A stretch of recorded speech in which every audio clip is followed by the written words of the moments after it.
I heard the people on the streets complain that justice had become illusory, that equity and fairness and speedy disposition of cases had deteriorated into hollow concepts fit only for muscular dissertations. We will not stop until the last drug lord, the last financier, and the last pusher have surrendered or put behind bars or below the ground. A searing image from the streets of the Philippines capital. A woman clutches her husband soon after an unknown attacker shot him dead. Left by his body a sign calling him a drug pusher. Their killings can be rationalized by frustration with justice. Do they? Does frustration justify killings? I think this is a question you can answer very well.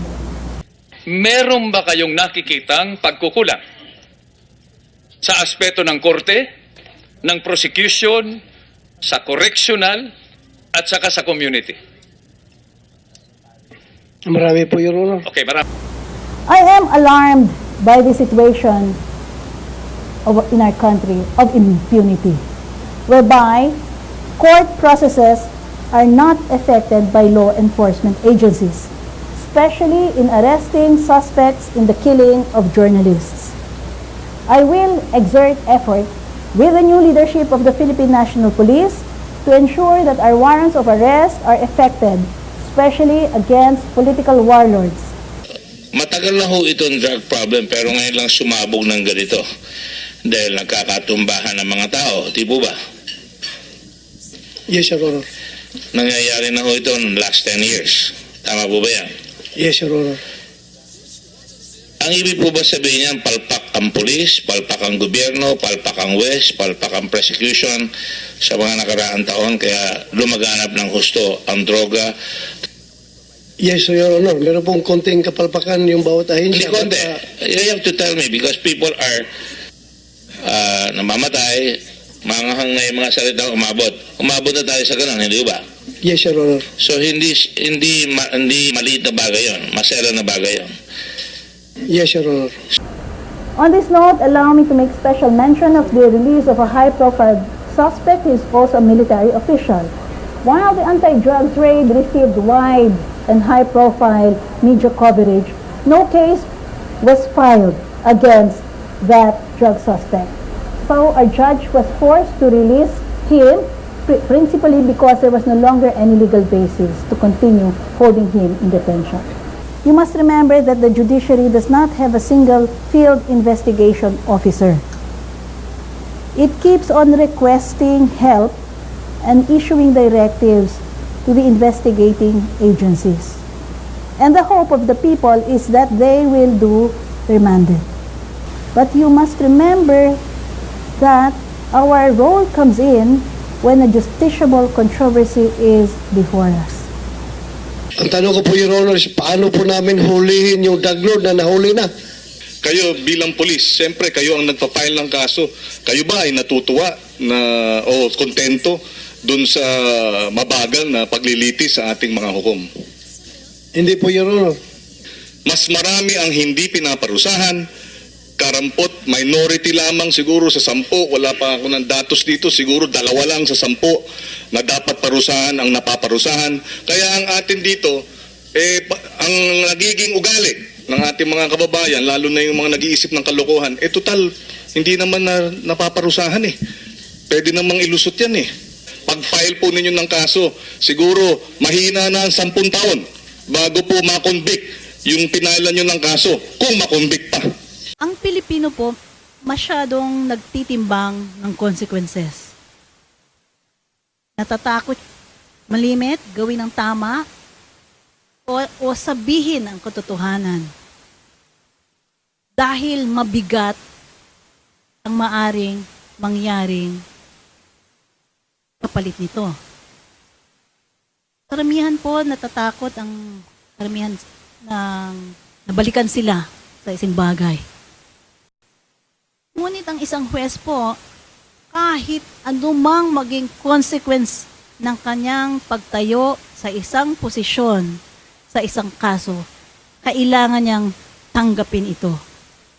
Maaring magalit masyado sa kanya ang pinaka matitindi at pinakamalalakas na personalidad, ngunit hindi siya dapat matinag.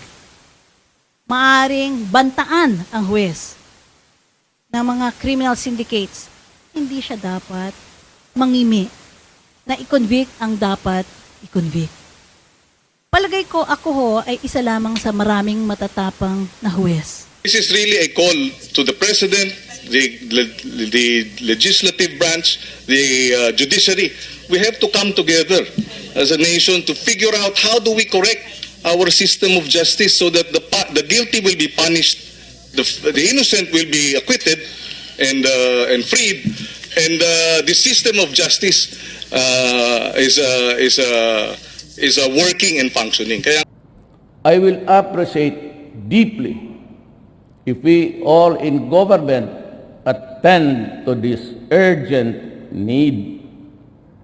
I was determined then, as I am now determined and better positioned to wage war against those who make a mockery of our laws, including those who make life for us all miserable. Ang ginamit po nating huwaran ay yung galing sa mga Kastila at galing sa mga Amerikano. May mga assumptions po dun eh. In other words, before they came to that point where you had the Bill of Rights, there had first to be a 1215 Magna Carta. Sire, you've had ample time to review the Charter. I have. And you will keep your word and affix the royal seal? And if I do not? Tomorrow, England will be without a king. Signing will no doubt kill me as well as your blade, sir. But I'll do it. On June 15th, almost 800 years ago, a band of English barons gathered on the banks of the Thames to confront King John. The same King John, by the way, who had all that trouble with Robin Hood. They were sick of being taxed for the king's military campaigns to reclaim land he lost in a family feud, which wasn't really going all that well anyway. They demanded that the king sign a document that limited royal power and set in place 3 cornerstones of liberty: the rule of law, representative government, and trial by jury. That document became known as Magna Carta, which is Latin for Great Charter. No free man shall be taken, imprisoned, or in any other way destroyed, except by the lawful judgment of his peers, or by the law of the land. To no one will we sell, to none will we deny or delay right or justice. When our Constitution was formed in the 1700s, there was no clear understanding of what the framers were going to come up with when they started writing our Constitution, with one exception. They were absolutely clear in their minds that we wanted to provide for trial by jury. That was a given. The framers of our Constitution felt so strongly about trial by jury that they put it in the Constitution. They put it in the Bill of Rights. It applies to criminal trials, to all criminal trials. It applies to many civil trials. They regarded it as one of the most important safeguards of democracy. I think to their minds it was as important as the right to vote. Jurors really are experts, more than we judges are, on the thing that we ask juries to do, and that is to make findings of fact. It's been said that the grand jury is the citizen's watchdog over local government. While filing a formal accusation against a public official is based on major faults in conduct, most grand jury work is done by committees investigating citizen complaints or conducting local government oversight. One mandated task is the annual inspection of all jails and prisons in the county. When an investigation is complete, a report may be issued with constructive findings and recommendations. These reports, along with the official responses, are made public. Building awareness and focusing public opinion is the ultimate power of our civil grand jury system.